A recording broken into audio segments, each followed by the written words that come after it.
Hey, what's up, Black Knight Nation? This is the Black Knight Nation podcast. Black Knight Nation podcast is sponsored by Higher Echelon. Higher Echelon was founded by Joe Ross. Joe Ross is a former Army fullback, former Army assistant coach, and former Army officer. And we thank Joe Ross for sponsoring this podcast. Today is a kind of an old grads version of our podcast. We're here with Steve Anderson, our co-host, and we're also here with Tom Peterson, West Point class of 1971. Tom played on the football team, also dipped into a little baseball at West Point. And Tom, welcome to the Old Grads podcast. Well, this year is our 50th year reunion coming up. They're going to have it at the Air Force game. But I think we're on the cusp now of becoming or being known as real old grads. But I'm hanging in there. Let's put it that way. Yeah, Tom. Thank you. I've gone back and forth to try to, think about going down to the Arlington game or the Air Force game in Arlington this year. That's cool. I didn't know that was that's where they were going to do your all's 50-year reunion. I missed our 10-year reunion this year because I was in a military school, so missed that. But those things are great. A bunch of guys said they had a blast doing it. So yeah, we got a couple hundred people showing up as far as I remember. I'm not going to be able to make it myself, but. That's where we're going to have our 50th rather than at West Point. Yeah, we'll just call you like Old Grad Squared at 50 years. Just do that. Tom, just tell us the story. You were telling us a story before we went on the air about kind of what happened to you in football at West Point and what got you back in, so to speak. Why don't you tell us that story and then we'll go from there. Well, like I said, I played baseball when I first came to West Point. Tried out for football as a plebe, and once, if you remember back then, plebes were not eligible to play varsity. We had our own separate team, own separate schedule. And then I also tried out and made the plebe baseball team. Well, then the next year I played baseball, but did not play football. And then cow year, when we were playing fall baseball, which was just inter-squad games we would play there, we used to play at the baseball field, which is right next to the football field, which that's not, I don't know what they're using that field for now, but back then the varsity practice field was right next to the baseball field. And me and one of the other guys were walking back to the locker room, and we saw a couple footballs laying there. So we picked it up, start throwing it around, and I, being a kicker, that's what I did, plebe year and what I did in high school and everything else. I picked one up, started kicking a football around. I'm in my baseball spikes, my baseball uniform. And all of a sudden, one of the coaches came over and said, "Hey, would you be interested?" I think it was Tad Schroeder. He was one of the, he just passed away recently. Sal, you may remember him if you've been around any length of time. But anyways, they asked me if I'd be interested in trying out for the varsity. And I said, at that point, in fact, I knew in my own mind that I was better than the kicker that they had at the time, who was, I think, a year ahead of me. And so I said, sure. So they cleared it with Eric Tipton, who was the baseball coach back then. And the next day I'm out in sweats. And, they hiked me a couple balls at the end of the day when they were doing special teams practice, and kicked a couple, three, and all. Evidently they liked what they saw. So the next Saturday I'm suited up and kicking, and I kicked the last 7 games of that year. And then unfortunately, in the very first game senior year, I got hit while I was kicking, dislocated my knee and tore it up pretty bad. And it's been pretty bad ever since. And had 3 knee replacement surgeries on it and everything. But so basically only 1 game senior year. So basically on varsity anyways, a total of 8 games that I kicked. But I mean, it was great. I loved it. Now, Tom, do you think was there a coach that had recruited you, and then when you didn't play after they saw you your freshman year, obviously, and probably saw that you were a good kicker, and they were expecting you to show up your sophomore year, and you're like, yeah, no, I'm just going to play baseball. So you think it was a little bit of they were glad you came to practice that day and get you back on the team? Yeah. Well, like I said, the coach that originally recruited me in high school was just Tad Schroeder. My high school football coach's son was at West Point when I was in high school. His name was John Nerdahl. He was a guard, and he graduated in '68. I was a plebe when he was a firstie. And so Tad had, back then, they had a pretty good funneling of athletes from Minnesota, which is where I grew up, to West Point. There were a number of players that came from Minnesota that ended up playing for Army, one of which you were talking about earlier, Sal, was another baseball player who played football, Steve Lindell. I don't know if you remember that name. He was a quarterback back then, a couple years ahead of me. So Tad used to come to Minnesota, and he was recruiting athletes out of Minnesota, and my name popped up, but I ended up applying for, and got my appointment from future Vice President Walter Mondale, and came to West Point, and the rest is history. But they, Tom, all due respect, I would hope they were glad that I came back to kick, because I said I don't think they were very happy with the kicker they had either at that point. I'm sure it didn't make that guy, I forget his name, sure it didn't make him very happy that all of a sudden 4 games into the season he's shuttled to the bench. But I mean, that's the way things go, and you got to learn to deal with it. A couple of years ago, I remember something maybe similar when Army guy who played on the sprint football team, John Abercrombie, came up, got a tryout, and end up kicking for Army, I believe, toward the end of that season too. So it's happened in present day too for Army football. I'm sure it has. Yeah. Sprint guy, I mean, I roomed with a couple guys. Back then they called it 150-pound football. Now it's sprint football. But I remember rooming with a couple guys that played 150-pound football, and they were all saying, "Yeah, we could play with you guys." Don't we talk about it when we were back in the barracks and everything, and they always thought that they could play just as good as the big guys could. The nowadays it's the opposite. The guys go from the big team to the sprint football team and play. That's the thing. Their quarterback right now is J.C. Watson, who was recruited to play quarterback on the Army big team. He's now the sprint football quarterback. And I don't think we had anybody that went from the varsity to the 150-pound team. In fact, I can't remember anybody anyway. Yeah, now I mean, I think it's 170 now. So is it 170 now? It's 170 now, so that helps a little bit with. When you're recruiting Division I players, not a lot of 150 Division I players running around. But yeah, I think that's going to always be there. I mean, we did the same thing with, we had a good relationship with the sprint football players, but there was always, they were always 9-1 and beating Navy and beating. Oh yeah, they were good. When we weren't, it was really easy for them to be like, "What are you guys doing? You guys want to come join the sprint?" We always had guys join the rugby team. We had a lot of guys join the rugby team. Bigger guys at about 210, 205 who didn't want to cut down to 170. A lot of rugby players. Well, the guys, my roommates, I remember a number of them starving themselves to get down. I think that back then they called it 150-pound, but you could weigh 155 2 days before the game. So I had roommates that were always starving themselves, which was kind of an anomaly at West Point because everybody wanted to eat at West Point. That was the one thing you couldn't wait to do was eat at West Point. And so these guys were starving themselves to make weight so they could play that weekend, Yeah. So Tom, you had 2 years around the team. Yeah. Eventually on varsity.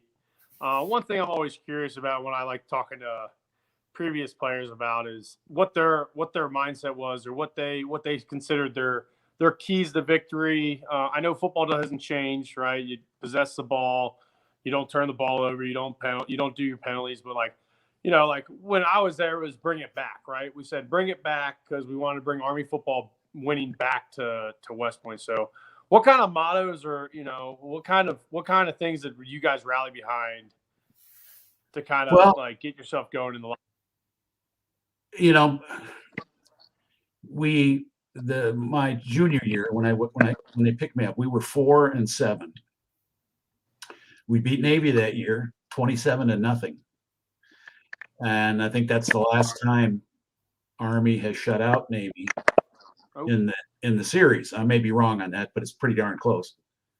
It happened this year, 2020. They shut out. Oh, yeah. So it's the first time since 20. Yeah, wow. So you go back. That goes back. Yeah. Back a long ways. Yeah.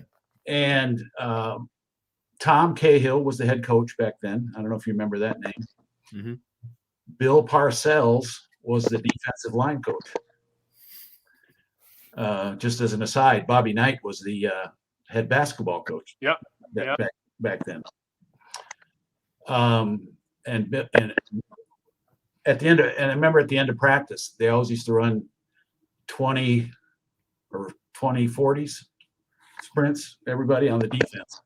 So when I first got out there, I was doing sprints with the defense, and Bill Parcells were just killing these guys. I mean, they were just killing these guys. And I did that for about 2 weeks, and I said, the heck with that. They didn't care what the kickers did back then. Make your kick, man. Just go in the corner and make your kicks, Tom. Me and the place kicker were both from Minnesota, which was kind of interesting. But anyways, we would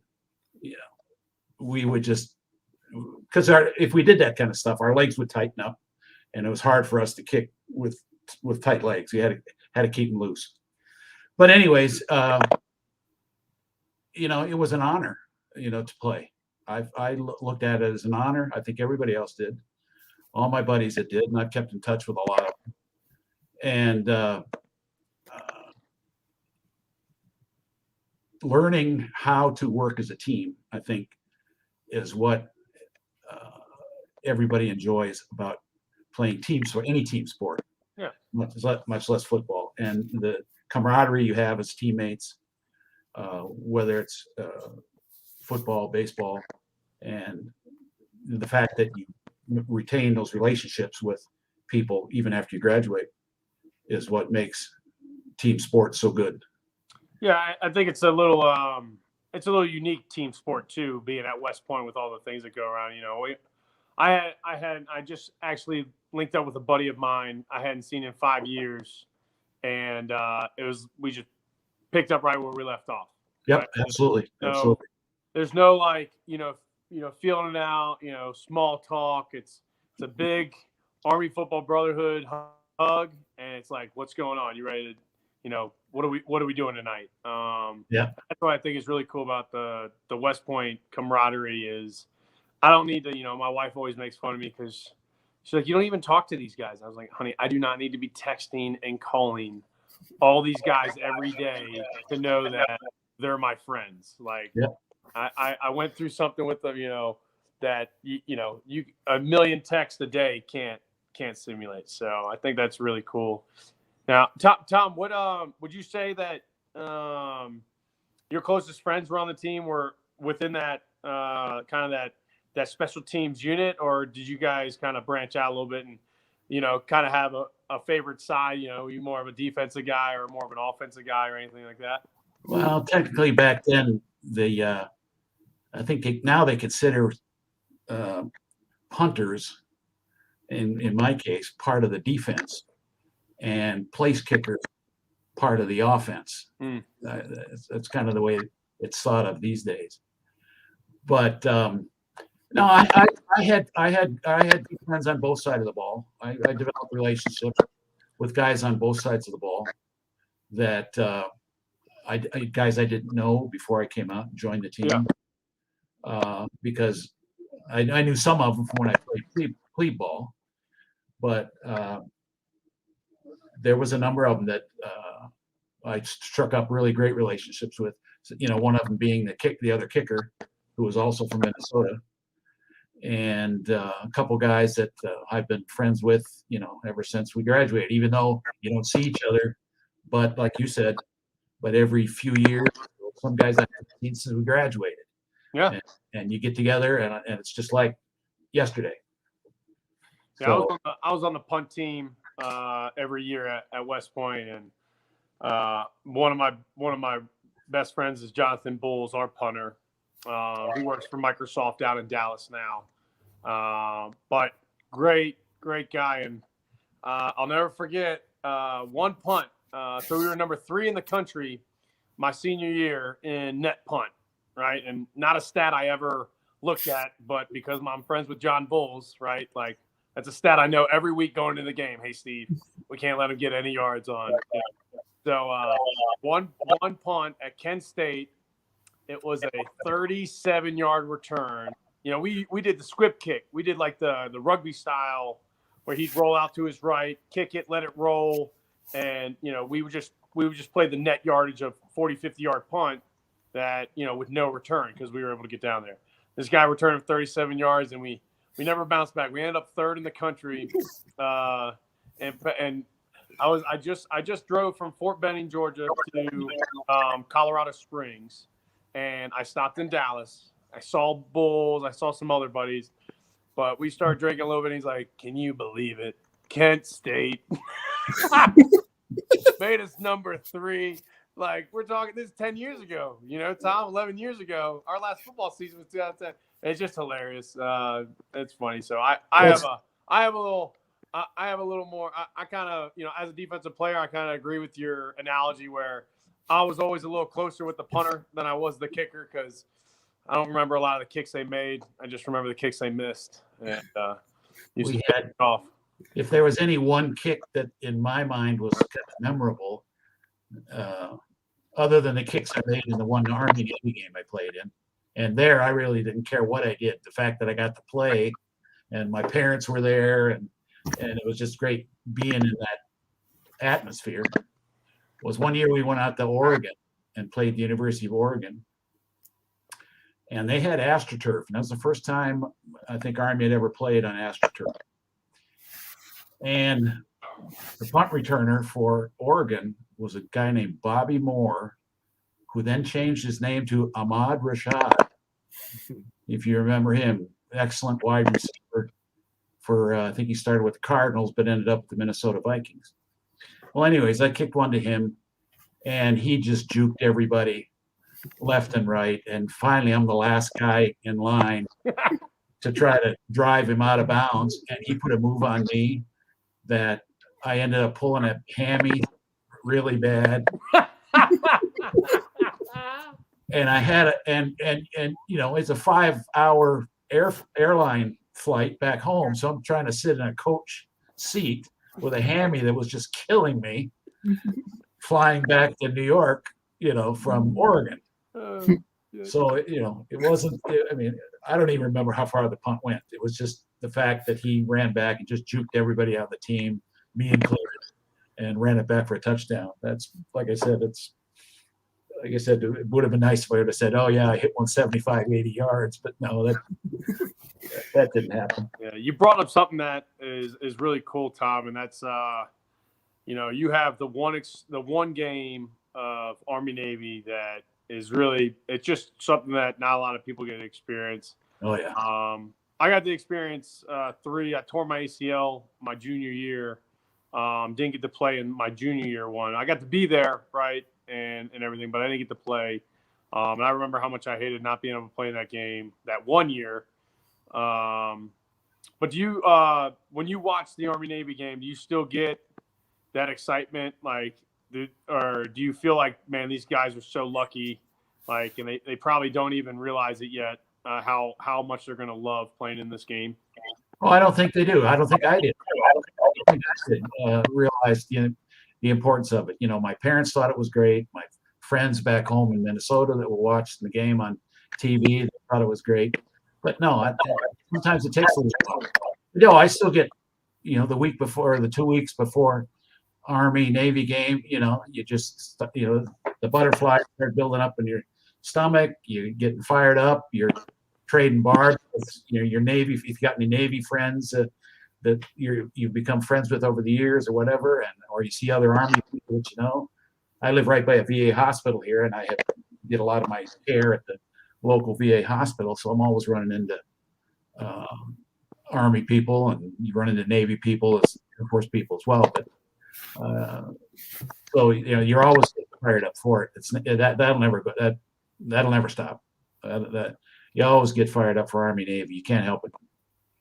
It's awesome, Tom. So It's in Tom, your blood. tell me real quick, Tom. What you end up branching? How long did you serve, and where'd you end up at? Or where do you call home now? Well, I live in Madeira Beach, Florida, which is right next to St. Petersburg, which is right across Tampa Bay. Oh from man, Tampa, Tom, I was just down there. I should have hit yeah, you. right across from Tampa, where the Bucks play. And what was the other question? I'm sorry. What'd you branch and how long you serve? What'd you end up doing in the civilian world? Well, because like I said, I tore up my knee senior year, first game of the year against Holy Cross. I got hit while I was kicking, dislocated my knee, and that's pretty serious. They came pretty close to amputating. I dislocated it that bad. Wow. Well, anyways, later on in the year when they were deciding, back then everybody had to go combat arms unless you were medically disqualified. And they medically disqualified me. So I ended up going in the quartermaster corps. Okay. The supply end of the Army. Then went to Germany. My first assignment was in Germany with the 1st Infantry Division, amazingly enough. Technically, I couldn't go infantry, but I ended up serving in an infantry division, but as a quartermaster officer. So then, now you got to remember, back then, we were right in the middle of Vietnam, or just by the time we graduated, Vietnam was starting to wind down. And the troops in Europe had kind of been stripped of a lot of their material and important people that had been gone over to Vietnam. So when we got to Germany, they're trying to build the force back up in Germany to a little better state of readiness that it had been. But then when Vietnam ended, they couldn't get rid of people fast enough, because they were cutting down the entire size of the force. Yeah. Because they didn't need them in Vietnam anymore. So they're looking for any excuse in the book to give people their walking papers. I hate that's not really the right term to use. So I knew that my knee and my situation, my physical status would probably catch up with me at some point. So I went ahead and took a medical discharge. They didn't make any big to do about that. I figured if I'm going to get out, or if they're going to force me to get out, get out on my own terms rather than their terms. So I did. I met my wife over there. She's an American, but I met her over there, and then we came back here to Florida, where she grew up. She went to the University of Florida. We're not married anymore, but so I came down here and been here ever since. I got out in '79, and been down here in Florida, this area, St. Petersburg, Tampa area, ever since. Been in the home building industry. Nice. So retired about 10 years ago, but this is home now. And raised 3 kids. Nice. And now I'm, like you said, I'm getting to be a real old grad. Yeah. Old grad squared. So we know you said you're gonna end up missing the 50th. Yeah. Reunion. Is there a specific bar you like to go to, or is there an Army bar down there, or well, there's a number of places. I mean, this is a resort. What I want to know, Tom, is where we're watching Army, Air Force, and then Army, Navy this year. Well, are you coming down? No, I'm not. I'm just saying in general. Where's Tom Peterson watching it? Oh, there's a number. I got one classmate of mine that lives 5 minutes from me. Perfect. We go over to his house every once in a while. There's a number. This is a resort town and a big resort area, so there's plenty of bars and plenty of restaurants that got zillions of TVs wrapped around the building that you can go and watch this without anywhere. I remember me and one of my classmates happened to be in town. He was visiting his brother who lives here. One year we went to this one bar and there wasn't anybody watching the game. We didn't have any other plans. So when he came into town, I said, well, let's go watch the Army Navy game rather than at one of our houses. Let's go to the bar and watch it with all kinds of people. Well, we go there and there's just him and I. Perfect. So, and they didn't want to turn the sound up because it said it bothers the patrons. I said, wait a minute, there's no patrons in the place. Turn the stinking TV up so we can hear what's going on. Yeah. So Sal, correct me if I'm wrong. I was trying to give this stat the other day you gave me last week. What year was it the last time Army beat an AP top 25 team? Okay, so AP, right? 1972 Air Force. Now, I had somebody reply to me on Twitter today saying the last ranked team they beat was Navy when Navy was ranked 25th in the coaches poll a couple of years ago, not the AP poll. Right. So AP 72. 1972 at home. I think it was 1710 Army. Tom, I don't know if that was 71 grad. So the year after you graduate, Army's beating Air Force. So I think Air Force was ranked like 19th in the nation or something like that. Right. So I mean Saturday, right, Tom? Saturday you got to go to find a bar in Florida, and watch Wake Forest and Army, number 16 Wake Forest versus Army.